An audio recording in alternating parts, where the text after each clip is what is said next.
And welcome back to Jeff Koinange Live right here at Citizen Television. We're on the bench with a man who literally grew up poor and never ever imagined he'll become a rally driver, make that a famous rally driver. Went all the way to number 4 in the world at the World Rally Championships. Imagine that. Not bad from a poor kid from Embu. Patrick Njiru, believe it or not, is 65 years old now. What does this man drink? Jeff, fresh water, nice fruit, and then you are happy. That's it? Happiness. Happiness is the key. Nothing strong? No, nothing at all. No drinks. I don't drink at all. You've never drank? I've never drunk in my life. I've never smoked in my lifetime. And that's what keeps me going and keeps me happy and makes me feel that I've got some energy that to keep on doing the good things that I can be able to do to people. Well done, Patrick. That's why I tell you, Jeff, in this season, this festive season, really, it's amazing and important to talk to our young drivers and the people who are there who are listening, because you know you have got the biggest following. Yes. Please keep off driving or drinking, although it is the drinking season. If it is, you have to do it. Get a friend of yours who doesn't drink, come together, go and enjoy, and then drive yourself back home. Because drinking and driving doesn't match at all. You will end up in the morgue. You will end up in the morgue. You will die. Yeah. You will die. And I tell you, I don't know these days about the driving school lessons, because back in our days we used to be told that this was in sanduku la kifo. When you drive a car, I mean, you're moving a force. Yes. And that force, when you turn it around, you can hit like the way we have seen that lorry hitting all those buses and going round. 13 car accident. 13 car. And you know what happens? We were talking to Moses Ndarito of the NTSA. You know Moses. Yes. So he says these drivers, when they're on a slope, they put the truck in neutral. They try to free drive. Correct. Yeah. And then when you start to pump the brake, there's no air. The brakes are hot. They're too hot. Yeah, they're too hot. Once you get the whole of those, particularly these big lorries now, which have all these hydraulic systems, you cannot switch off those things to the old Bedford trucks that we used to have, which were only 4 gears. So the brakes are too hot, the pads? The pads are too hot, and you know, once they are hot, they become spongy. Even in a normal car, once you hit the brakes, they become spongy. When you go to the pendo, it goes down. Yes. So you got to be very smart to know how to pump 3-4 times to remove the air, to get the air, so that you get the oil going into all the 4 cylinders of your car. Then you are able to press on the brakes and they come in smoothly. Otherwise, the other gear that you have, which is very important, is the gear brake. Yes. Because the gears, particularly we used to call the handbrake. Yes, there is a handbrake and there is the gear brake and then the foot brake. You have 3 brakes in the car. What's the gear brake? The gear brake is if you are in 3rd gear, you switch on to second gear, it works in as a gear, as a brake. It slows down those revs. In fact, as you know, the planes stop. When they're stopping, they go by reverse. Yes. They have to go in reverse. Correct. The same thing we used to do in the rally cars. But then most of the people here have learned their driving with automatic cars, not stick shift like us. That's now where it comes into. The technology has to be changed. The people who are doing those things have to change, because I can tell you the young drivers have no feeling of what kilometers is this I am in. When they get into the automatic, is doing easily these cars, you just press in 2,000 revs, they're doing 80 kph. By the time you get to 3,000 revs, you're doing 120 and you don't even feel it. You feel like the car is doing 40. The moment you go in to step on the brakes, the stepping of the brakes, the feet that I mean, the number of meters you are supposed to be are so close. You go into a bang straight away, because that feeling doesn't have. Like, I remember in the 90s when we switched off to the big cars, the Subaru Legacy, they did not come with a speedometer. There was no speedometer. We only had the ref, the engine revs, that we could not go beyond 6,500. But if you are in 5th gear and doing 6,500, we knew that was 240 kph. 240 kph. You're doing basically 8 seconds a kilometer on the rough road. 8 seconds a kilometer. You could be able to count that in 1 minute. If you work out that, you could be doing 4 kilometers in a minute. In a minute. Just easily, particularly on Kajiado side. But you had to put that feeling, because you have nowhere that you are looking. If you're coming to a very slow ditch, maybe which needs 3rd gear, you could be moving from 230 down to 80 kph. And that goes only with the feeling, because if you go too quickly and then you cannot be able to brake, you'll definitely jump over. Correct. I mean, like the last accident that we had in '94, I remember at Ole Tepesi, we were doing something like 220. And when we hit the jump, we were up in the air for something like 50 meters, and we could not steer into the next corner. You are up on the air. So when we landed past the corner, we rolled 7 times, and we are all up in the air. But if we had slowed down on that bump, we would have easily gotten past that and get into the next corner. Were you hurt in that? No. Very lucky. You were well strapped. Yeah, well strapped. You must have your safety features, the safety belt, all of that strap, and the cage which is there, which works out. I mean, it was very amazing. Everybody thought we had an internal injury and all the places and all those things. But the only one place where I was hurt, no doctor found out. That was the amazing thing. Because as we were rolling, I was trying to left foot brake. With the accelerator, I went with my left foot. My left foot got caught up by the clutch and the brake. So as we were rolling, my leg was there, it was twisted. My ankle was twisted. Once the ankle got twisted, and then I was on the stretcher, then I was put into the ICU, then to the mini ICU and the ward. I wasn't feeling anything. The moment I was told, okay, now you stand down, and then Esther, my wife, came to visit me in the hospital, and then I stood. When I stood a little bit like that, Jeff to wake up like, oh, this was so much pain. But then I realized that if I say I've got pain here, I'm going to be kept here for another 3-4 days. 10 days, because now they have found out what was happening.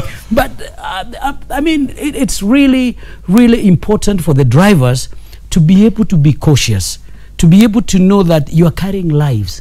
These are lives of very important. As our president said, you are not carrying cabbages. No, it's not cabbages or potatoes. Yes, but you have also got yourself, your own life.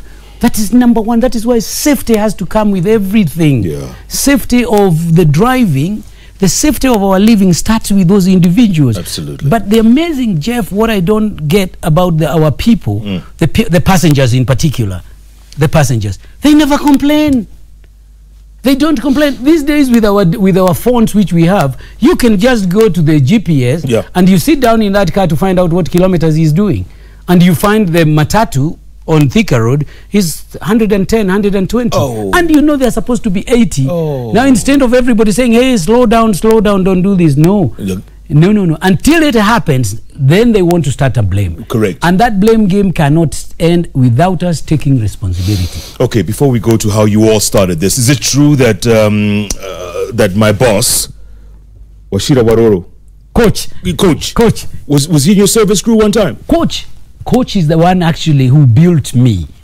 I tell you, the Coach, you know, Coach used to be with Weekly Review. Yes. When he was at the Weekly Review, that was the major. You know, back in those days, we only used to have VOK. Yes, and VOK. That's our VOK choice. and VOK. VOK, correct. Voice of Kenya. Yes. It was Leonard Mambo, Leonard Mambo, Leonard Mambo, Leonard Mambo. You know, all the way. And Mohammed Njuguna. Who's still here? Mohammed Njuguna and Daudi Kanja. Mohammed is still here? Yes, Mohammed is still? Yes. Oh, I thought he retired. No. Oh, Mohammed now must be in 90s now. Must be 100 and something.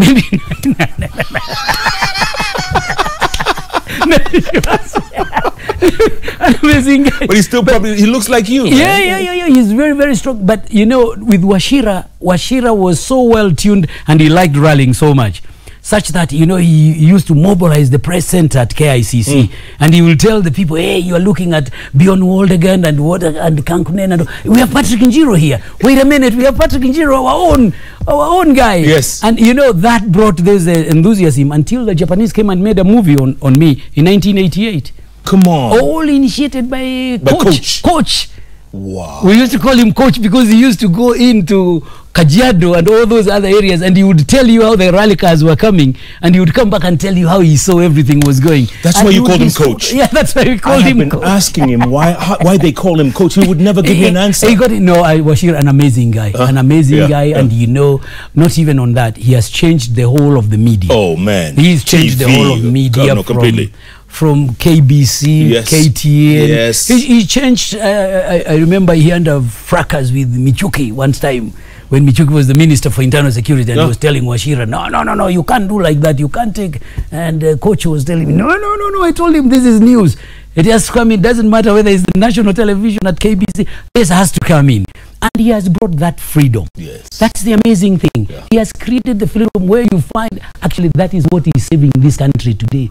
Because there's no tension. Don't be cheated by the politicians when they talk. There's no tension. The people of Kenya, they know everything. They read, they see. It's all in real time. Understand everything real time. They don't wait to be told. And you can't cheat them. No. You can't cheat them. The MPs, they must be very careful to know how many MPs went home in the last general election. Correct. And they had all the facilities, and they were always on the media. Yeah. And they were all there. And when they go to the people look at them there. They say, okay, you come. You tell us what it is all about, and then they tell you, we'll sort you out. But coach played his role. He has done that. Look at this place. I mean, amazing thing. That is why we need those kind of people. Yeah. We need this kind of people, because that is what makes Kenya, the media, one of the best countries, respected in the whole of, because of the media. Media freedoms. Media freedom. We have about how many television stations now? Oh goodness, now? I lost count. Oh. Close to 100, the radio I think. stations, 100 and something. Correct. You hear everybody has got his own, Yeah. from the Christian to whatever. Correct. Every university, every church now. I went to Mombasa, I found some very interesting FM stations. Is that right? And all that is coming in because some people have taken the action. Yeah. And they have done that. And I actually, those are the true heroes. Those are the true heroes of the Mwananchi. Yeah. I wonder if coach has any national honors. Coach. Coach must be one of the guys. You think so? He must. What about you? The guys. Forget about it. We are small guys. You know, we are small guys. You don't have a national honor? No. Come on, Patrick. But you know, those are things you don't go asking for, Jeff. No, If you're given, you take. If they don't come, you don't ask. No MBS, no CBS, no HSC? No. No, they're giving those out, by the way. Those ones. But then those are things that people reward you because they recognize you. You see, look, there's a mistake we make. We have two icons in this country. These were my icons from when I was young. We have Kipchoge Keino and Joe Kadenge. Everybody wanted Joe Kadenge na mpira, Joe Kadenge na mpira, Joe Kadenge na mpira. Yeah. And you cannot mix up these people with the stars who are coming over. No. You know, we have forgotten, and particularly, let me put this so that we clarify with our media. Yes. We have icons. We have national heroes. We have superstars. We have stars. And we have champions. Do not dare mix the whole of those things with national heroes. Because you come in as a champion, for once you are a champion, you are starting, now you make somebody to become a hero. Right. For whatever reason. Right. That has come. You got to earn those things until the time you start calling veteran. You hear you are a veteran, you know, all those titles. That are until you get to that level, we have our icons.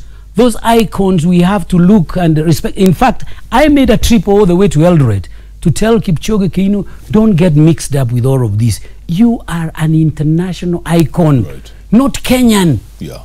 He's not Kenyan. No. He's the first guy to get 2 medals. Imagine. For Kenya. Gold. Under Charles Mukora. Charles Mukora was his manager. Yes. Gold medals. And he ran 2. And then you come and get caught up with all of these local politics that you find around about some guys who don't want to go in here. And he listened. And this is why, that is what makes these guys great guys. I still don't believe you haven't gotten a national honor. I'm shocked. No, but I'm shocked. That's not a worry, Jeff. I mean, nothing to worry about, you know. your friend Monica in the director's booth just said, Githeri man has a national honor. Yeah. He's lucky. That is his luck. You know, Jeff, in the world, there are 2 types of people you never mix yourself with. The unhappy and unlucky. Those type of people, don't get involved with them. Because watakuambukiza. Get yourself with the happy and the lucky. And the guy is happy. He's very happy. And he's lucky. He's gotten that now food franchise from nowhere. They've Can you imagine? You know, Can you imagine? The guy is a lucky guy. Lazima kila mtu awe associate na yeye. Leonard Mambo Mbotela says, thank you, Patrick. He's watching you. Mzee wa kazi. Yeah. Je, huu ni ungwana? He used to tangaza your races as well. He was ukiwa kule juu na ndege wakitembea Mambo anasema gari namba 4 ndilo hilo naliona chini pale, lakini alikuwa mjanja bwana. Mambo mpira bwana ni Mambo. Ndio huyo gari namba 4 naliona linakuja kwa ukali kweli kweli, and he used to move people and there was no television. Correct. So he was describing the whole thing. He was describing the whole thing like he is driving, and he had a nice Subaru, very old Subaru, one of the old Subarus actually. Leonard used to have. That was the best. Was the best Subaru in the whole of Nairobi. Ukisikia akikwambia Halithuku Road broadcasting kutoka VOK hapa Halithuku Road. Wanapenda sana. Lakini what used to make me happy was ile kutangaza mpira, you know, Joka Denga anapiga chenga 1 2 3 anaugonga tena chenga 2 3. But when you start imagining what he was telling you, you know, you follow the football. Correct. You could give. You can visually see it with his lineup. You could know the Kenyan team, Harambee Stars. Immediately, instant, and you hear the names that he has from kutoka number mpaka goalkeeper. Yes. All of them. He would give you the lineup that you already know. Yes. And he would put those names so well, and the people would be moved all the way to the radio. Brilliant. Brilliant. Amazing guys. Those are the guys. Yeah. Those are the guys. Those are the icons of broadcasting. Absolutely. Absolutely. And they should be taken that way. And it is important, really, for the government. That is where now our government comes in, to look after those people as great people who have done this. Hold them up as on a pedestal. Guys, yeah. Absolutely, like they do in other countries. Can you imagine during the 82 coup, when the coup was happening, they went to look for Mambo because they knew that is his voice. Only Mambo. They knew that was his voice, which could be heard by the people. Imagine. Yes. Went to get him from his house. From his house. Dragged him to VOK. Then the other group now, which was coming to meet him. Yes. The other group now from the government side. And to tell Mambo, now you stand there and count a statement again. And he was doing because there was no one else. There was no one else, he was doing. He was the trusted voice. He's I mean, he's the king of broadcasting. Yeah. You know. Excellent. Listen, Maina Kageni. Amazing. He said, salute this giant, this legend. Salute him. Maina started the mystery voice when he was at Capitol. And he would get a voice, he would tell you to laugh. And then he would ask the people, who is this? Who is this guy? I remember Maina calling me, and I was in Machako's side. He says, no, please come to the studio. And you can remember those days of those those radios, and he would put there. And Maina put the voice. He says, no, this is going to last some time. This is going to stay. And Maina he called me later on. He said, oh. Your voice was caught up immediately. Your laughter was caught up. It didn't last. Then I brought him Mike Doughty. And it used to be, 500 shillings every day. 500 shillings every day. For Mike's voice, it went for 54,000. They didn't know whose voice it was. Wow. And Mike Doughty, a 4-time Safari Rally winner. Wow. Speaking of Safari Rally, Patrick, take a look at this picture here. Wow. When was this? Wow, this is the Mitsubishi. That's Kenjiro Shinozuka. That's Kenjiro. This is 1995. 95, correct? 95, yes. Yeah. This is 1995 Safari. You still had a baby face then. and an afro. That was 95. 95. How did you do that year? That's 95 Safari. That's the time we got one of the highest placings in the World Rally Championship with Abdu Sidi. Okay. Yeah. No, but this was that fun doing that, Patrick? Was that fun? That Subaru Impreza is a car that you could not imagine about. And this is where now, when this comes in, the Safari Rally, that's Ian Duncan coming in through. I can see that. How can you tell? Ian Duncan. Immediately, because we were there. I mean, I was with them and they were all. Who's Mark that? Wallen. Let me tell you. This is Shinozuka. That's Shinozuka, Kenjiro Shinozuka. How did you know this? I know all of them, these guys, because we were all there in the World Championship. This is what, Jeff, I tell you today, with the Safari Rally, like everybody is Yuski. That is Maku Allen. Maku Allen. That's Maku. I remember them, like it was yesterday. This is the day. Yeah. This is you? That's us. Wow. That's us. In the Impreza. That's Ole Tepesi. Yeah. That is Ole Tepesi. That is Richard Burns. Good Lord. That is Richard Burns. And amazing, all of these guys, they went to become world champions. Yeah. Colin McRae, Richard Burns. Yeah. And we drove in the same team, Jeff. That's you. Here, yeah. I saw the number 4. Yeah. That's how I knew. But an amazing country with a great rally which has been there. And did you want to do this when you were a kid, since you were a kid? Jeff, this is an interesting story. As I told you, this story of us here, when back in those days when the rallies used to pass through Embu, in those days, and they came when we were doing a church service, and they were passing through there, and everybody left the church, including the priest. We had not received the sacrament. You all ran out? We all ran out to watch it, including the priest. That's when I got that motivation. You know, as a young boy, yes, a catechist, an 11-year-old, yes, you know, you feel the fun and that, and then we continued then until the time that when I missed to go for my seminary, because I wanted to become a priest. Really, Father Patrick. I wanted to do good things to people. I've always had that spirit. Yes. And then the only priest we had is the only one who owned a Land Rover in the village. So that's why I wanted to become a priest. And then so you can get a Land Rover. You can see the Vivios coming, the Vivio car. I've seen the Vivio, the 1993 Vivio. That we drove into the World Championship, and we ended up in the Guinness Book of Records. What? With the Vivio, because it was the smallest car. 600cc that finished the Safari Rally. You are in the Guinness Book of Records? 5,000 kilometers. In that little thing? In that little car. I can see my friend there, Emilio Di Filippo. He's now in Italy, Milano. Emilio Di Filippo. Because all the mechanics those days, in those guys. Wow. Amazing. Wow. These are the days that are forgotten in the Safari. Because the way they used to be and the way it was being prepared and done, it was really an amazing. Did you ever think you would become like, who's that? There. There you go. Yeah. That's you. And the Shabiks. There. Yeah. He still has time for the fans. And you're checking your car out. Yes. I remember that band I was given by Kankunen, the one of the back support. I was given by Yuha Kankunen because he had become the world champion and was part of a big team from Marlborough. And Marlborough used to make those ones very special for your back. For the people. Yeah, for their back. There he goes. There he goes. No, those are the great days. Let's not follow that so much. Let's concentrate with our... Look. Yes. They were jumping for joy. Yes. Those were the great moments you could give the people. Yeah. But really, an amazing thing, Jeff, which has to be done, and we have to use this, and the media has to help this, is this carnage. Yeah, the road carnage, absolutely. The road carnage, let's not throw the blame to anybody. We want to start a campaign like you remember what happened in 2007 and the media got in. Yes. And everybody, the whole country went quiet. Correct. And the same thing the media can do. Because like in those things, we can volunteer. Yeah. We can do all of those things and we will get the big guys coming in. We volunteer for them. You come on board. Yes. You and Judy Gishoro, you know what you did that time.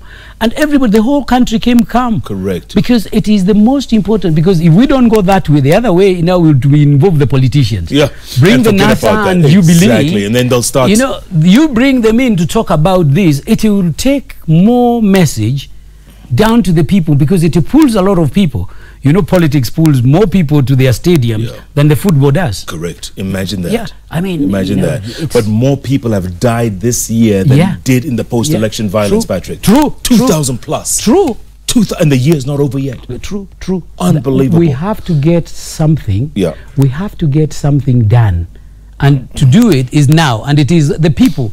It is us, the people. Yes. You know, Jeff, most of the people, everybody, including you and me, we blame the weather, we blame our parents, we blame our government. Yeah. Whenever anything goes wrong, there's no way we take responsibility. No. It is us.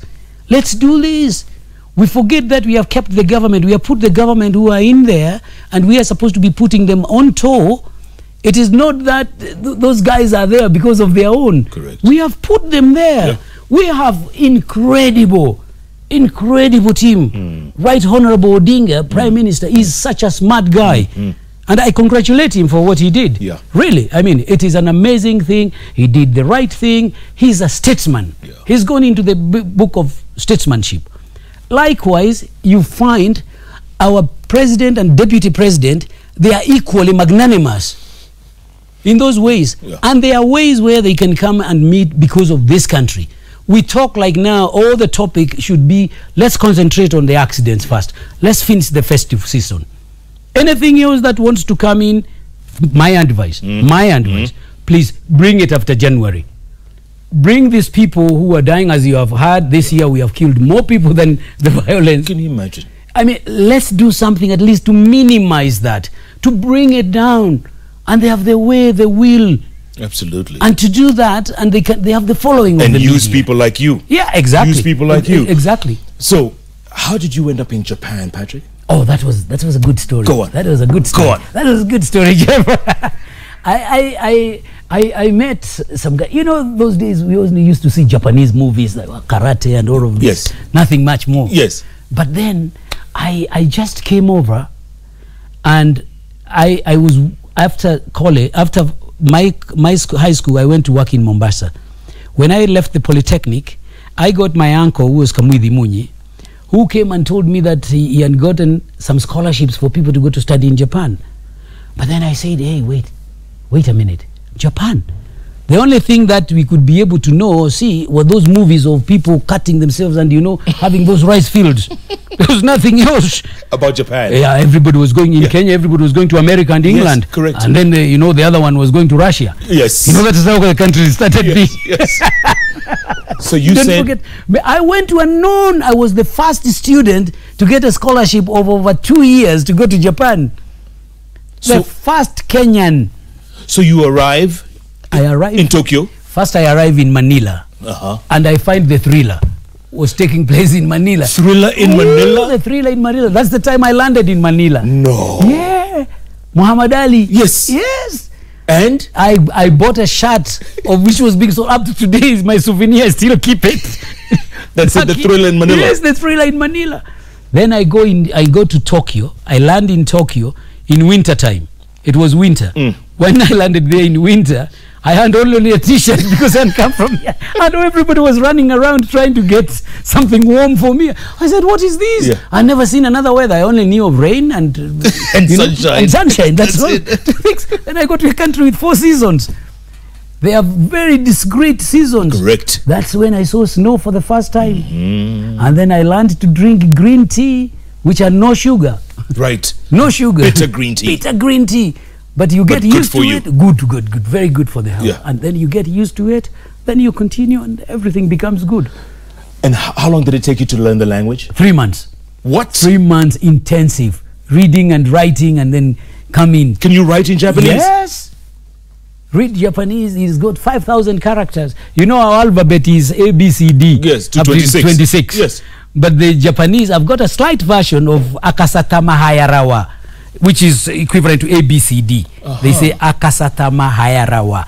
That one is the version now. They try to create a version, an English version of their writing. But the real writing, the one in characters, that's about 5,000 of them. And you can write? Yeah. Can read those ones, can write them, and that's what made life easier. That's what made life easier now, because once you are there, you realize every human being can do anything. You can get yourself, you can adapt into that. We adapted, you know, to start eating raw meat, you know. They eat raw completely, not cooked. And we couldn't believe that you can eat a raw fish or anything, you know, and all these sushi. Sushi, yes. Sushi. Yes. Sashimi. Sashimi. But all that done, you know, the Japanese delegate. But above everything, one thing, Jeff, that I learned from those guys is honesty. To be honest. You have never seen honest people. I tell you, because I travel a lot every time to Japan. The last time I went there, I left my passport in the seat where I was sitting, and when I jumped in the train, somebody got the passport, and immediately they realized the seat where I was going in, and they put it to the next train, and I was on the train, and they're saying, passenger Patrick Njiru, passenger Patrick Njiru. How do they say it in Japanese? Jiro-san, anata no passport o matete kudasai. Tsugi no train wa kuru kara. It is on the next. It's on the next. Ati wa kuru kara. It's kuru. It's coming. It's coming because it is coming. It's on the way. And for sure, after the train, I get out there, I go inside. 5 minutes after that, the train comes and I'm given the passport. What? Then that evening, I went to the hotel and there was an announcement. Jeff, the police had recovered money. Police had recovered money and gifts which had been left aside by the people. It was 300 million Kenya shillings. They were calling for the people, the owners, to come over and identify yourself and get this because they don't know what to do. Someone had left that kind of money. Your wallet, you have fallen your wallet, Yes. or something like this. Yes. They collected, they brought them together. Oh my Once God. they brought them together, they came in there and they said, okay, now is your time. You come in here, what did you lose? You know, your wallet or something. Yeah. It fell down or everything. And they come very quickly. Honesty. And you go, honesty. Would that happen here? God give us that blessing. I tell you, God give us that blessing to get to that level, because Jeff, I can tell you, you know, the other day, very interesting. I went to bury a friend of mine, and the priest who was doing the service told me, no, wait, this guy was not coming for confessions. I said, no, Father, don't say that. He said, no, he was not coming for confessions. Yeah. You need to come and confess. No. We have to go for more confessions. Because you see, Jeff, all these things are happening. You go, the mosques are full, the churches are full. Everybody, every place, everybody is talking about Jesus. The number of churches that we have created, and everybody preaching, making money on the name of Jesus. You know, it's been commercialized. It's been commercialized. And all of that, you find the faith plus whatever we are supposed to be having. I mean, you know, we don't get ourselves to there, and we need really to get, that is the sort of national debate we need. Absolutely. That's the sort of things that we need to change our country. No doubt. Because the moment, Jeff, we bring that story, we will stop talking this language of you are a Kikuyu, you are a Luo. Yes. And really, as you know, those guys down there, they don't have those feelings. No. It's that the people at the top who divide us. Who divide those, because like the Chief Justice, Willy Mutunga, said, everybody wants to use every means to harmonize his community. And it is very unfortunate, because we need to be one Kenya. And this Kenya where we got in with all the tribes, now we have over 45 tribes, we knew why we got in there, and God loves us. Because, Jeff, this country has got more gold medals in Kenya than the whole of Africa combined. Can you imagine? Kenya. Can you imagine, has Patrick? more gold medals, but we don't go to celebrate ourselves. We don't go to be... All those heroes. Those we don't celebrate them. Those guys. And we have more medals than all of Africa. Combined. Combined, but then you have somebody eating githeri, and then, you know, he becomes top. You. You know what I mean? I'm glad you said that. No, Jeff, I'm glad you said not that. in bad way. Look, Patrick, I'm going to take a commercial now, but real quick before commercial, BMJ Morathi is watching you from Atlanta, Georgia. From Atlanta. He's saying, hey, man, you look a lot like Kenneth Matiba. Oh, God. BJ, you stop that. Stop that topic. Huyo ni mzee wetu bwana, tunampenda sana yule. Alifanya kazi ya michezo, sana. Kusema na kutenda. Oh, he was like you know. We're going to take a break, come back, and also Asmali from Eastleigh is asking whether you know this guy called Mohammed Noor Blackie. Yes, absolutely. You know him? Blackie Noor. Yeah. Those were the guys, those were the pioneers we found. He was driving a Colt Lancer. Blackie Noor was driving a Colt Lancer. Mzee wetu kabisa huyo. And he's still alive. He's still alive. Wonderful. He's still alive. A very great man. Yeah. Yeah. Those are the pioneers of rallying. Oh, we're going to take a break. Monica's insisting we take a break, and because you're getting a little hot there, man. We don't have the fire extinguisher today. Oh, no. It's not much. This man is such a superstar, so humble and modest. And yes, he's breaking it down, folks. Breaking it down. This is the kind of people we need in this country. Let's take a break. Jeff Koinange live right here at Citizen Television. Takes a break. We'll be back. Plenty more ahead. Keep tweeting at Koinange Jeff, at Citizen TV Kenya. Hashtag, as always, JK Live. JK Live. We'll be back in a moment.